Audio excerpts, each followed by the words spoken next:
Pete Hett was born as Peter Brian Hett on June 9, 1980, in Forest Lake, Minnesota. He grew up in a close-knit community where he was taught the importance of patriotism, human values, and hard work by his parents, Brian and Penny Hett. These early lessons played a significant role in shaping his conservative beliefs later in life. He completed his schooling at Forest Lake area high school in 1999 and went on to earn a Bachelor of Arts degree from Princeton University. Peter excelled both academically and athletically. While at Princeton, he actively participated in extracurricular activities and was part of the team that wrote the Princeton Tory, a magazine focused on conservative political ideas. In addition to his academic pursuits, Peter played basketball for the Princeton Tigers men's basketball team and graduated in 2003. With the growing interest in government and public service, Peter pursued further education at Harvard University's John F. Kennedy School of Government. The knowledge and perspective he gained at Harvard played a major role in shaping his future career. However, it was the foundational values from his upbringing in Minnesota that continued to guide him in every area of his life, including his time in the military. After completing his education, Peter took two major steps forward. He first joined Bear Stearns, a bank and brokerage firm, where he worked as an equity capital analyst before the firm eventually closed. More significantly, he joined the U.S. Army to express his patriotism and develop his leadership skills.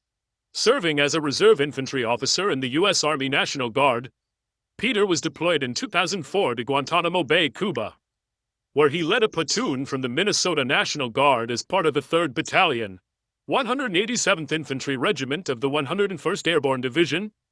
His leadership and service during this deployment earned him the Army Commendation Medal. Following his mission in Guantanamo, Peter volunteered for deployment to Iraq, serving again as an infantry platoon leader in both Baghdad and Samarra areas known for their dangerous and complex combat environments. He later served as a civil military operations officer. His time in Iraq presented numerous challenges, including direct combat situations that required resilience and bravery. For his service, Peter was awarded the Bronze Star Medal, the Combat Infantryman Badge, the Second Army Commendation Medal. Peter's military career was a defining period in his life, demonstrating his dedication to serving his country and defending its values. His service is regarded as a powerful testament to his leadership and unwavering commitment to the principles he was raised with. Soldiers and senior officers hold Pete Hegseth in high regard for the acts of valor he displayed throughout his service, whether it was in Guantanamo Bay, Iraq, or Afghanistan. If his military career were to be summed up in 3 words, they would be selflessness, valor, and integrity. But his dedication to serving the nation didn't end with the military. After completing his deployments and returning home, Pete sought another path to contribute to society through politics. Having spent a significant part of his life in the military, Pete had developed a deep understanding of national issues and foreign policy. In 2012, he decided to run for the U.S. Senate in Minnesota. His campaign was centered on his identity as a committed conservative who valued family, faith, and country. His wife and children played a visible role in his campaign, reinforcing the image of a devoted family man. However, despite his efforts, the campaign didn't unfold as successfully as he had hoped. Along with promoting conservative values, Pete advocated strongly for veterans' issues, national security, and limited government. These positions earned him support from a broad base of conservative voters. Still, he faced major challenges, including opponents with more resources and political experience. Eventually, he withdrew from the race, and Kurt Bills secured the nomination. Though his foray into politics was brief, it was a learning experience that strengthened his desire to serve the public in other ways. In 2014, Pete shifted to the media world and joined Fox News as a contributor. Since then, he has become a prominent voice on the network, offering commentary during both daytime and primetime programming.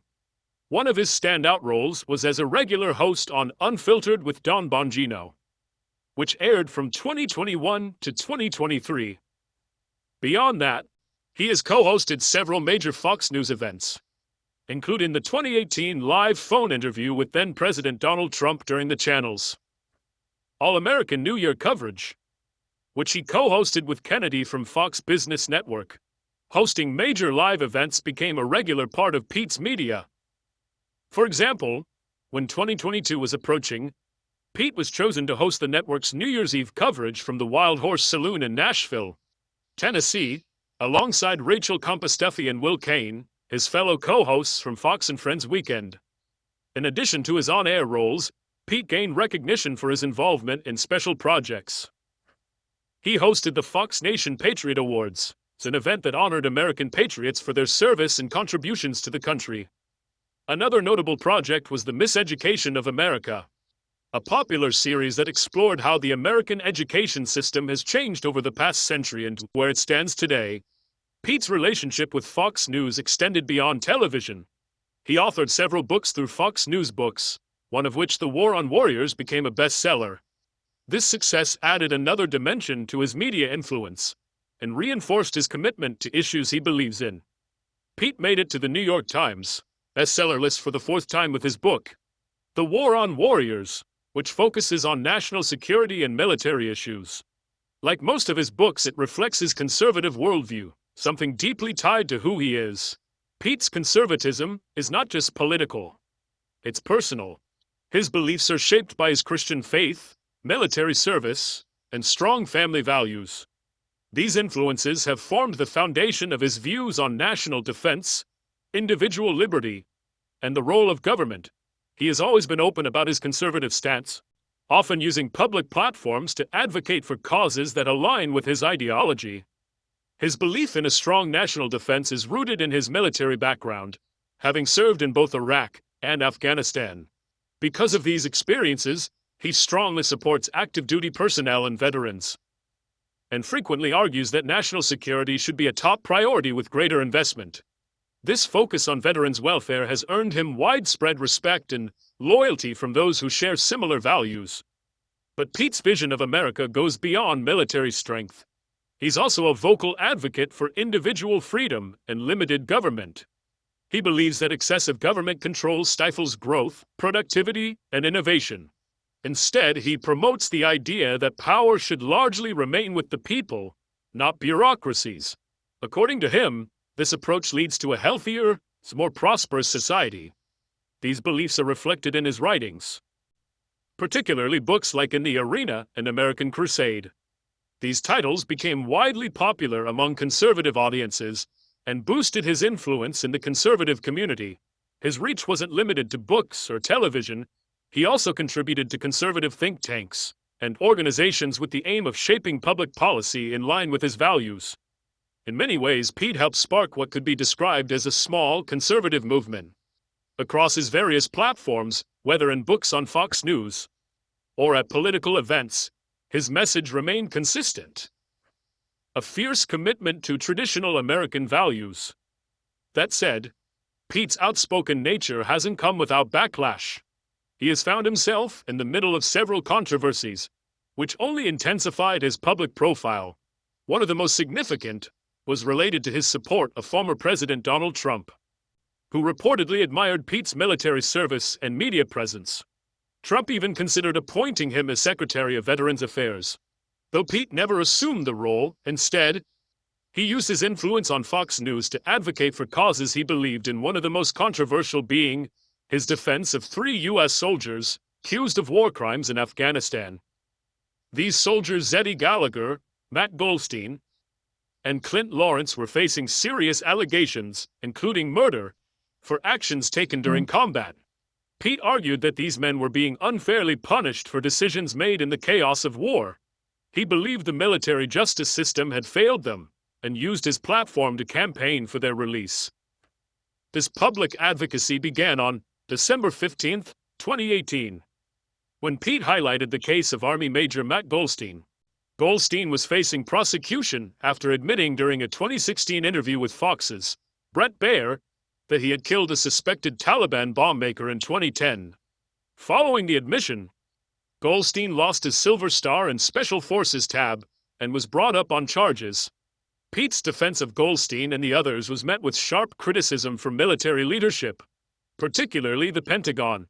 The controversy escalated in 2019 when Navy Secretary Richard V. Spencer was fired for his handling of the Gallagher case, which many believe was influenced by the growing pressure from Pete's public campaign. The incident put Pete in a complicated position, respected by his supporters, as someone standing up for soldiers, but criticized by others for interfering with military discipline and accountability. This wasn't the last time.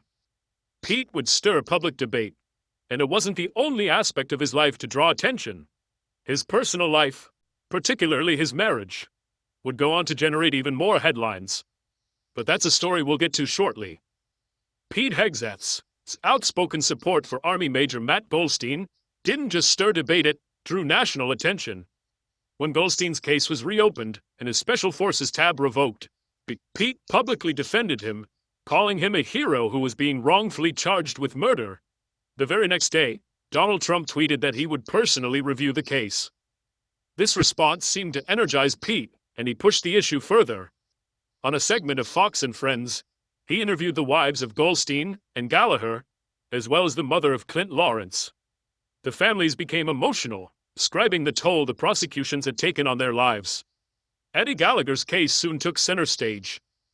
He had been accused by fellow Navy SEALs of serious crimes, including the murder of a wounded 15-year-old combatant and shooting civilians with a sniper rifle.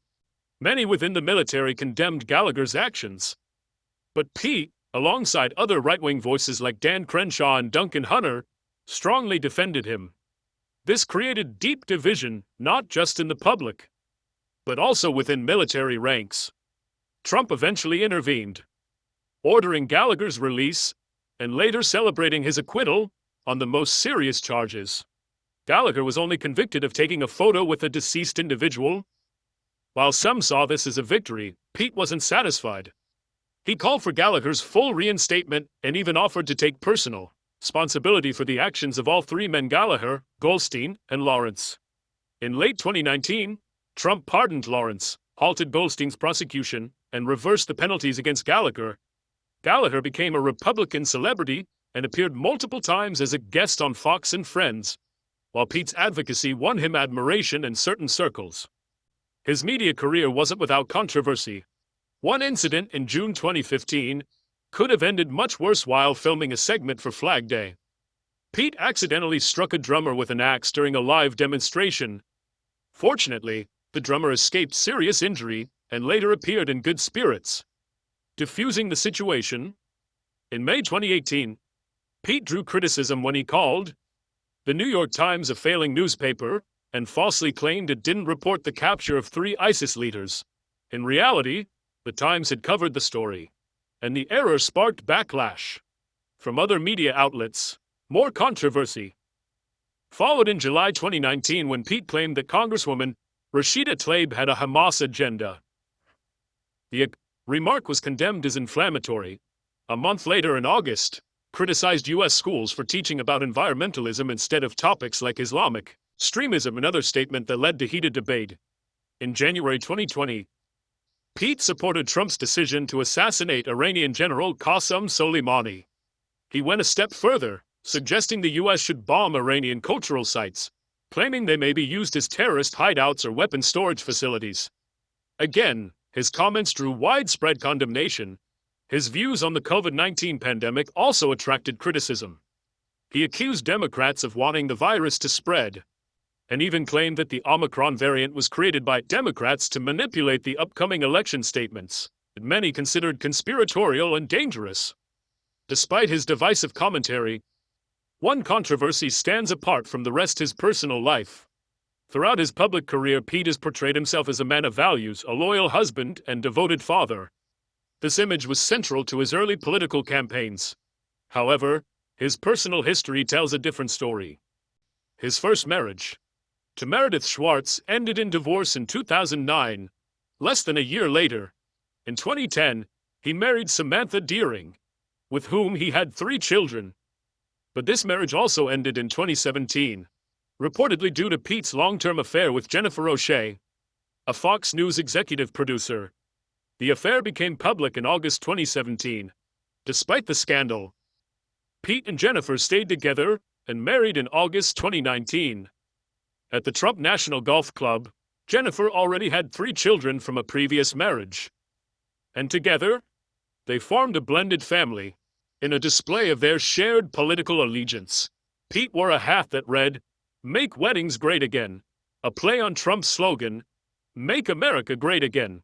However, this marriage also ended, reportedly due to infidelity. While the rumors remain unconfirmed, Pete's history makes them plausible. If true, they directly challenge the family values image he has long promoted. After all, for someone who built his public persona around faith, loyalty, and conservative ideals, repeated personal failings could call that entire image into question. But in the end, it's up to the public to decide how much weight to give to his personal life versus his public actions. Whether you see Pete as a principled patriot or a controversial media figure with contradictions, his story is far from simple and definitely not over.